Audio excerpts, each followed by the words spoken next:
ગોંડલના પીપળિયા નજીક ટ્રક અને આઈસર વચ્ચે સર્જાયેલા અકસ્માતમાં ટ્રક ચાલકનું મોત નીપજ્યું હતું. અકસ્માત બાદ માંડવીમાં ભરેલ ટ્રક પલટી માર્યો હતો અને ટ્રક રાજકોટથી ગોંડલ આવતો હતો.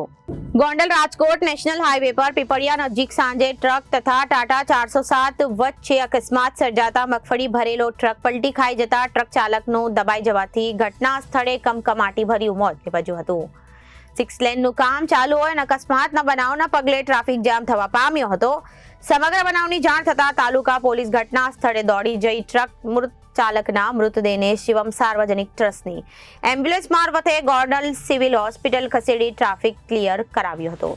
પીપળિયા નજીક સાંજે 5:30ના સુમારે રાજકોટથી મગફળી ભરેલી ગોંડલ આવી રહેલી ZJ0 થી AT 4500 નંબરના ટ્રક અને ટાટા 407 વચ્ચે ધડાકાભેર અકસ્માત સર્જાતા મગફળીનો ગુનો ભરેલો ટ્રક પલટી મારી જવા પામ્યો હતો.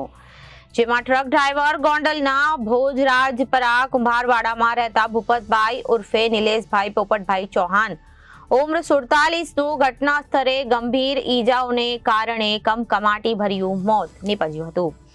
અકસ્માત સર્જાતા નેશનલ હાઈવે ઉપર ટ્રાફિક જામ થતા તે ક્લિયર કરાવવા પોલીસને પરસેવો વળી ગયો હતો. આ અકસ્માતમાં મૃત્યુ પામનાર ભૂપતભાઈ અને સંતાનમાં એક દીકરી છે. તેઓ ડ્રાઇવિંગનો વ્યવસાય કરતા હતા. ટ્રક ગોંડલના મુકેશભાઈ રૈયાણીનો અને ભૂપતભાઈ તેમાં 8 વર્ષથી ડ્રાઇવિંગ કરતા હતા. અકસ્માતમાં તેનું અકાળે મોત નીપજતા પરિવાર શોકમગ્ન બન્યો હતો. સમગ્ર બનાવ અંગે તાલુકા પોલીસે તપાસ હાથ ધરી હતી.